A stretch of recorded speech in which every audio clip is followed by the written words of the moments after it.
Good morning, class.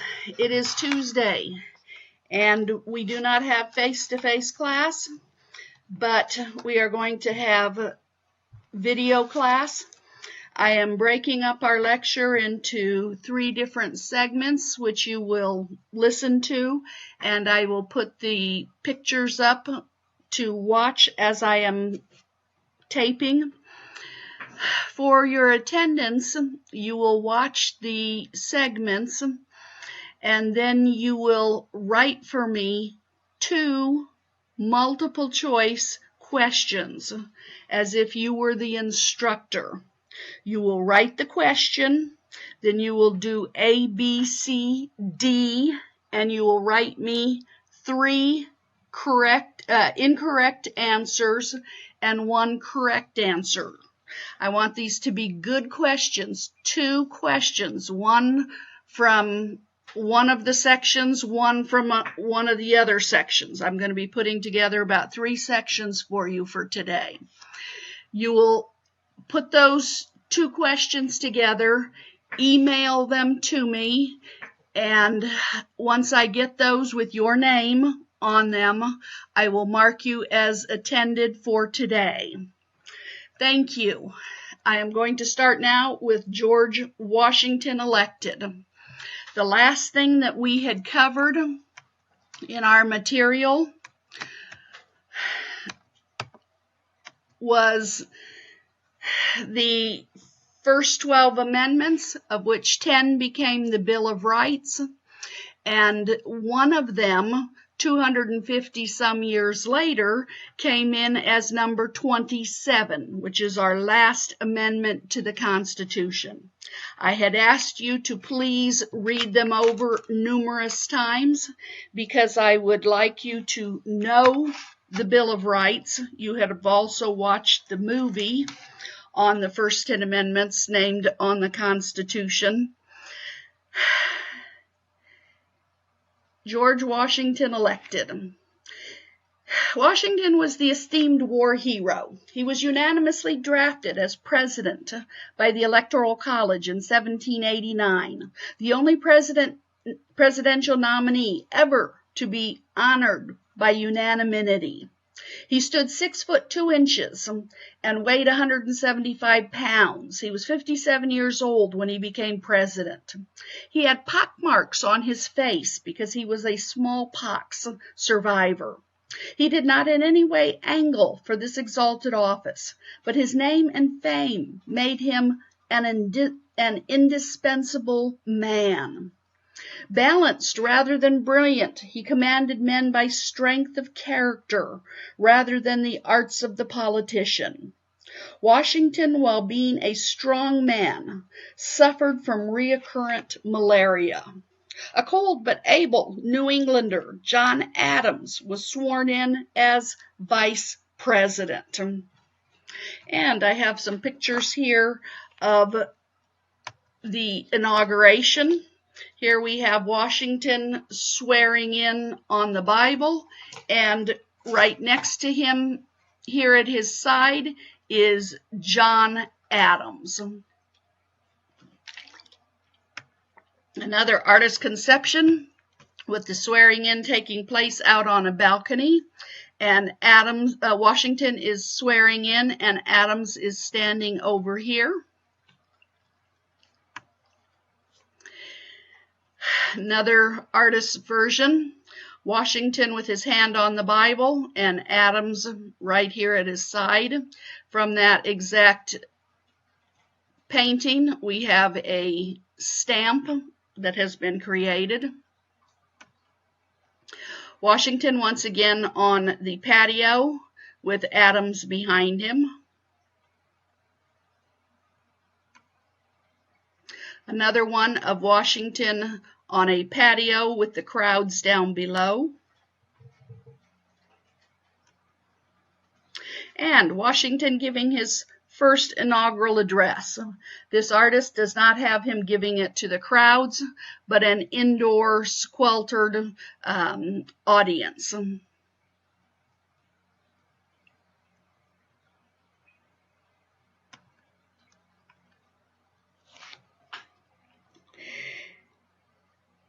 The Constitution does not mention a cabinet. It merely provides that the President may require written opinions of the heads of his departments.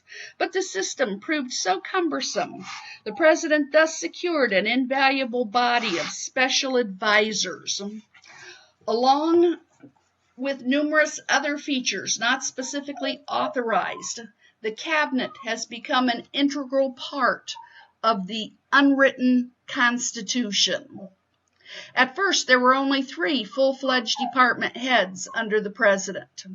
While Washington wanted to choose the best minds of his times, he avoided the anti-federalist. He felt he wanted to strengthen the government, not to weaken it. John Jay was to head up the State Department. This he did briefly until he moved over to the Supreme Court, and Thomas Jefferson took over the State Department. Henry Knox, all 300 pounds of Revolutionary War general, Henry Knox, served as our Secretary of War. To him was entrusted both the infant army and newborn navy. The Secretary of the Treasury was going to be a very important position. Washington's second choice was Alexander Hamilton, who was delighted with the opportunity. Hamilton was 34. He was the one that had called for the meeting to create this new government. Hamilton loved power, very leadership-oriented. His parents had never legally married because of a technicality connected with his mother's divorce from her first husband. Hamilton's genius was unquestioned, but doubts about his character and his loyalty to the democratic experiment always were. Critics claimed that Hamilton loved his country more than he loved his countrymen. Born on a tiny island in the British West Indies, he never developed that passionate state loyalty that dominated so many Americans. He did not come over to the 13 colonies until he was ready to go to college, and so he never considered himself a Massachusettsian, a Virginian. Instead, he was simply an American. He regarded himself as a kind of prime minister in Washington's cabinet, and on occasions put his hands into the affairs of other departments, including that of his arch-rival Thomas Jefferson. Thomas Jefferson and Hamilton were exact opposites. Hamilton was born into questionable background, but he wanted to be an aristocrat. Thomas Jefferson was born an aristocrat, but was always interested in the common man. And the two had, in many regards, exact opposite ideology. Hamilton did not like the common man. He favored the aristocracy, the moneyed classes, the merchants, etc.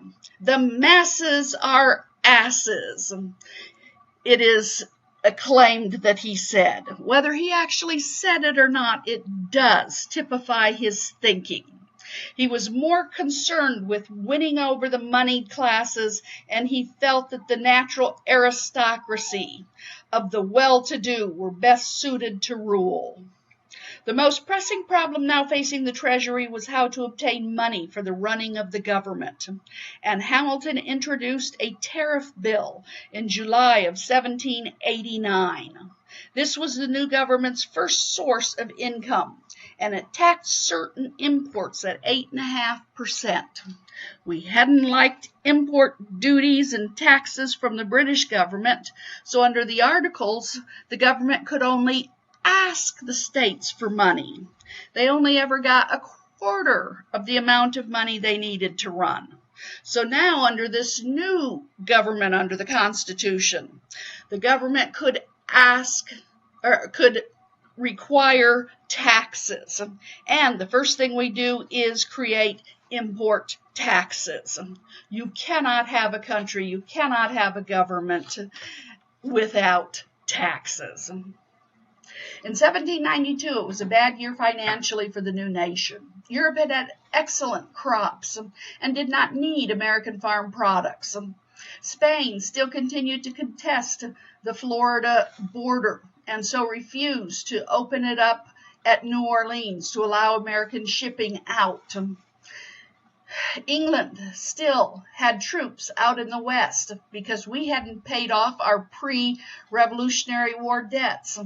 In 1792, it looked like the government would not last. Washington was very pessimistic about it all. His term was to end the next year in 1793, but he reluctantly agreed to stay on for another term.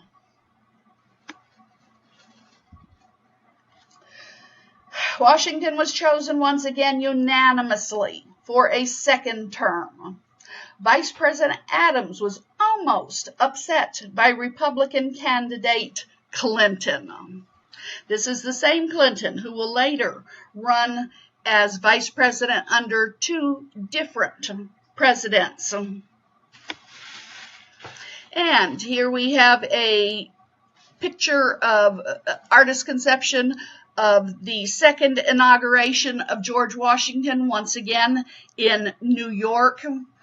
Constitutional or Articles of Confederation had been in Philadelphia. Now under the Constitution, we are in New York at the beginning. And here you have George Washington, Vice President John Adams, Secretary of State with his red hair here, Thomas Jefferson, and the French Revolution. The principal cause of division in Washington's cabinet and in the country was over the French Revolution. The issue tended to polarize the people. The Federalists were against the revolution, and the Republicans, known as the Anti-Federalists, were for it. When the French Republic was first founded and the revolution started, it was seen as a good thing. We'd had our revolution, now they're having theirs. The Americans were very favorable towards the French. When King Louis XVI was killed and the bloodbath started, though, the Americans began to react to it. The problem was, the revolution did not stay in France. Britain and Austria got involved. It looked as if England was going to use this disorder to seize French islands in the West Indies, and this created a problem for the Americans. Back in 1778, during the Revolutionary War, we had entered into the Franco-American alliance, which was to last forever and ever, amen. We had promised to help the French defend their territory in the New World if they ever were attacked. We were receiving French aid and money, and we had nothing to give them back in return, and so we had promised them, should in the future you ever need help in the Caribbean, which is close to us, just ask and we will help you out. Well, now it looked like the English might use this chaos of the French Revolution to pick up some weak possessions of the French in the Caribbean. But we were in no position to be involved in war. Washington and Hamilton said we must avoid war at all costs, and so Washington issued a neutrality proclamation in 1793. This would begin an isolationist period for America. This, of course, angered the pro-French Jeffersonians. They felt it was a violation of our Franco-American alliance. But technically, it was not, because the alliance said if France asked for help, and France had not yet asked for help. And so we had immediately issued our proclamation of neutrality. The Jeffersonians were also angry with the British, so they wanted war. England had declared war again on France, and these Jeffersonians wanted to get involved. They felt justified in this because, first of all, England had not given up their posts out in the western United States, and the British troops in these western territories were inciting the Indians against the American settlers. Meanwhile, the British felt that the U.S. had not lived up to our end of the Treaty of Paris of 1783, which ended the Revolutionary War. Private citizens had not paid back British merchants' creditors, therefore they felt they could keep their forts. During this time also, some 300 American ships had been stopped on the high seas, boarded, and some cargo and sailors had been seized since the end of the Revolutionary War. These impressments had all occurred in the West Indies. The Jeffersonians that didn't want an all-out war at least wanted a British embargo. We will not trade with England.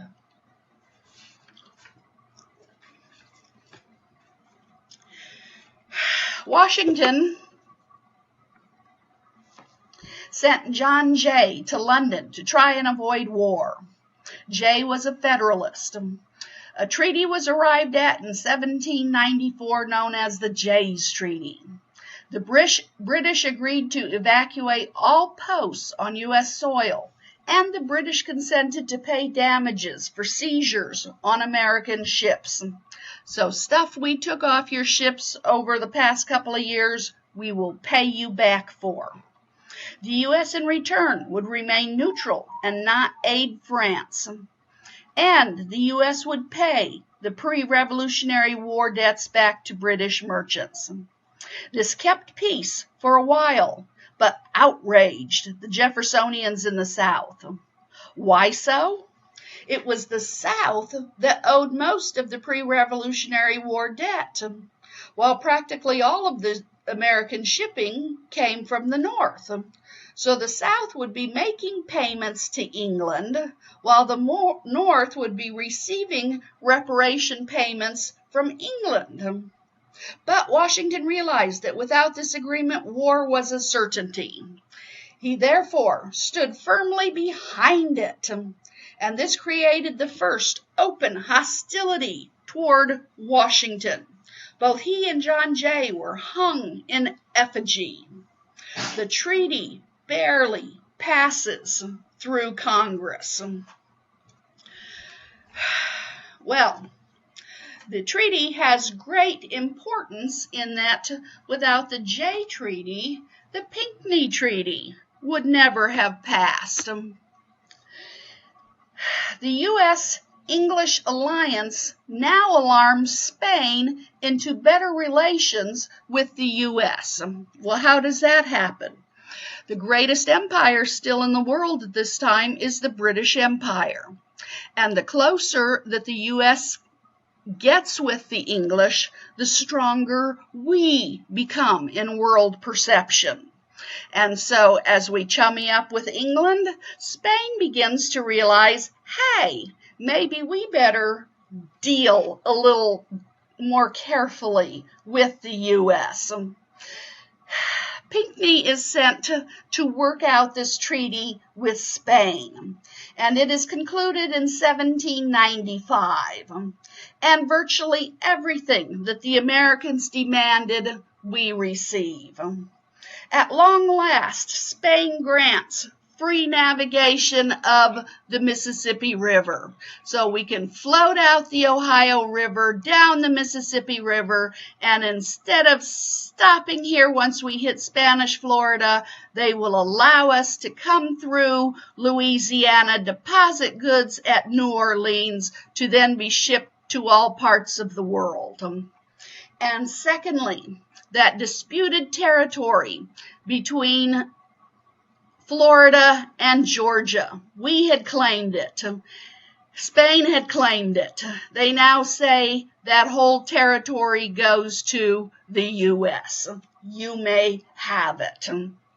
And so because of the Jay Treaty, the Pinckney Treaty has been signed, and the U.S. and Spain are on a much better footing and getting along. Next, I would like to go to the chart of the first two political parties in U.S. history. George Washington, unfortunately, did not realize the benefit of political parties. He saw them merely as divisive. And when he came into power, he said, I cannot have any anti-federalists in my cabinet and around me. They will just cause trouble. I can only have those that are federalists. Well, at the first stages, I would agree with him on that. But some of the best minds were also anti-federalists. Well, as time would go on, the Federalist Party eventually will die out. But Hamilton, who called for the meeting and wanted a strong central government, can be thought of as the champion of the Federalist Party.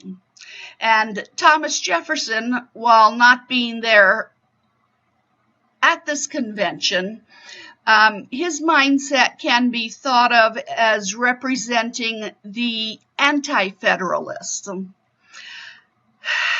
They were first called anti-federalists, then they are called the Republicans, then they are called the Democratic Republicans, and then they will simply be called the Democrats. This is the oldest party in U.S. history. This is the Democratic Party of today. From day one, this is the Democratic Party. This is not the Republican Party. This is the Democratic Party. Now, the Republican Party of today begins in the 1850s, before Lincoln is elected, and he will be the first candidate that will win under the newly created Republican Party, but they will run in the 1850s unsuccessfully. But the Federalist Party will ultimately die out. In this chart, for the test purposes, I will not ask you what is point number 8. But I want you to understand this chart. It makes sense. Hamilton is for a strong central government. He's not into states' rights. He never lived here in one of the colonies. And so everything for him is about a strong central government. He's big into the moneyed, the aristocracy ruling, having a strong navy, a strong army, a strong central bank, all of this. Whereas Thomas Jefferson believed the informed masses, not the uninformed, but the informed masses could vote intelligently. He was for the agriculture portion of the country more than the industrial portion of the country. He was for states' rights more so than federal rights, etc. So as you read these over and over, you will understand that they make sense. So I may ask you instead, would being for a national bank describe a federalist or describe a Republican? So I will not ask you what is point number 8, but I will ask you questions on whether it describes a federalist or a Republican. So please understand the two political parties that started our country off. Washington, as I mentioned, did not understand the value of political parties. We of a nation have greatly benefited from having a two-party system. At times we've had a third party come along and be rather strong, but for the most part, our country has been a two-party system. And let's say we call the Republicans the right and the Democrats the left. We are on a pendulum, a swing. The Republicans will be in power for a term or 2 or 3 or 4 and swing to the right. Then the Democrats will come in power and they will be in power and it'll swing to the left for the term or 2 or 3 or 4, and then it'll swing to the right for a term or 2 or 3 or 4, and then it'll swing to the left for a term, and swing to the right for a term or 2 or 3 or 4. by having two parties, we never get too far to the right or too far to the left, because we ultimately get pulled back by the other side and tend to keep a rather even keel down the middle of the road. And for the United States, for 250 years, this two-party system has worked out beautifully for us. Yes, we have had third parties that have risen and have caused the other two parties to maybe make some changes or buck up or do things a bit differently, but we have been, for the most part, a two-party system. And the election of 1796. Washington announces his retirement. When he leaves office, he was showered by abuse from the Jeffersonians, but many Americans were thankful to him. He is the only president to have won unanimously, and to have won unanimously twice. Every single electoral vote was his in both elections. No other president has achieved that. Although he had no serious constitutional scruple against a third election, his decision to retire contributed powerfully to establishing the two-term tradition. If 2 terms was good enough for George, 2 terms is good enough for everybody else. This two-term tradition would not be broken until 1940, when Franklin Delano Roosevelt, in the midst of World War II, would break the tradition and run for a third term. It is decided after his death he will run actually 4 times successfully. In 1951, the 22nd Amendment is created, and it is decided that even in time of war, no person should run continually for president. And so under the 22nd Amendment, a president can serve 10 years consecutively. That allows him to be vice president, and should the president die or step down, he can serve 2 or less years of the former president's term and then have 2 terms of his own. Washington's contributions as president were enormous. The central government, its fiscal feet now under it, was solidly established. The West was expanding. The merchant marine was plowing the seas. Above all, Washington had kept the nation out of both overseas entanglements and foreign wars. His farewell address was published in the paper, and here is a segment of it showing here. The experimental stage had passed. The presidential chair could now be turned over to a less impressive figure. And please go to D2L and read the biography of George Washington. There will be a couple of questions from that biography on test number 2. Here we have George in a presidential setting and in a military setting. Here he is praying at Valley Forge. He marries Martha. Martha is already a widow. She has 2 children from her first marriage, a daughter and a son. And while George is wealthy and has inherited Mount Vernon from his half-brother who has died, it is not he who is wealthy. It is Martha who brings to the marriage the huge dowry and land. They have no children of their own, but he raises her 2 children as if they were his own.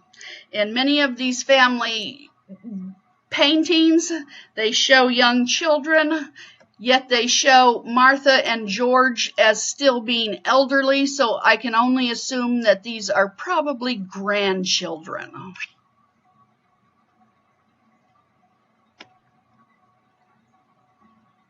Martha Washington was quite a handsome woman. They used to use the term handsome for both men and women.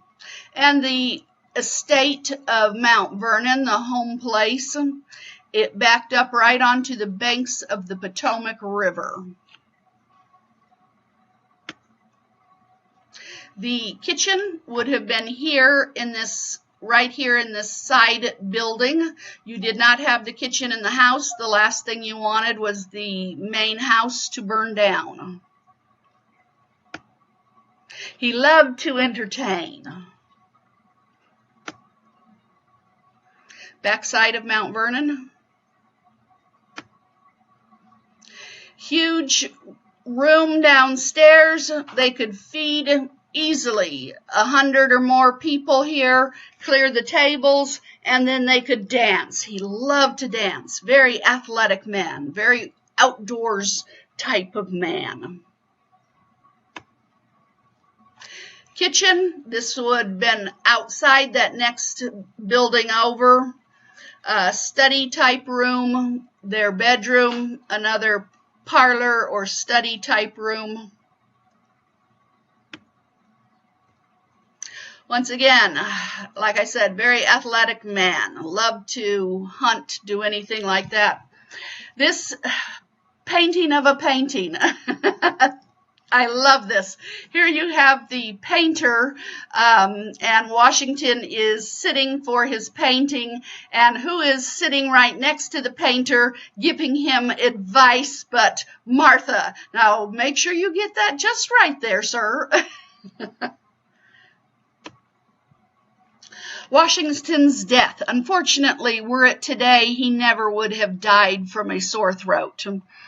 He took a ride out in the snow, came back with a sore throat. In that time period, they did not understand illness, and they felt bad blood was what made you sick, and you needed your red blood cells and white blood cells to help you get better, and instead they're draining blood from you.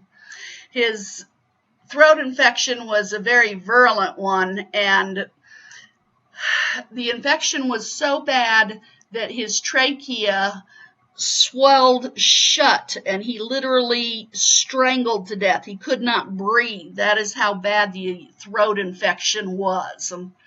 Had he have had some type of antibiotic, it would have cleared up in a couple of days, never would have died, but back then he dies of a throat infection. And from the bleeding. Maybe if they hadn't even bled him, he would have made it through.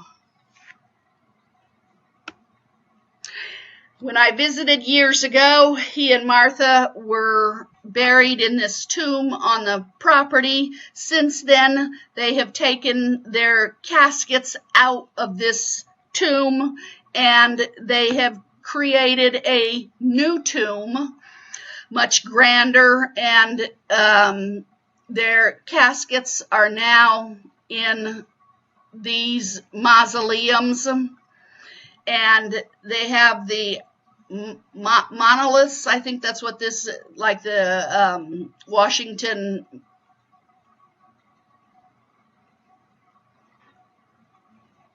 Memorial in Washington, D.C., here at the grave site.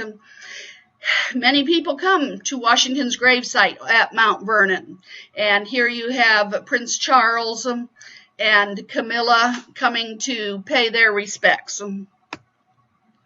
Martha Washington, our first lady. Many pictures of George, our first president. Washington Monument, that's what name I was looking for.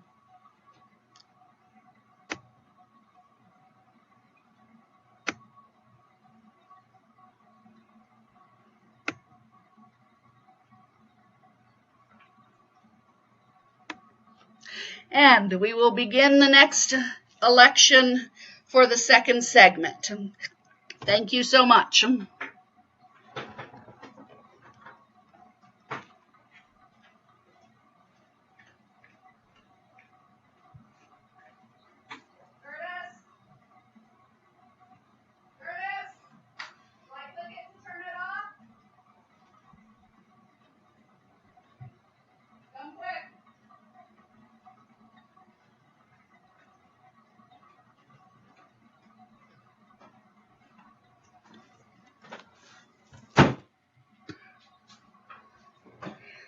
I haven't clicked it yet.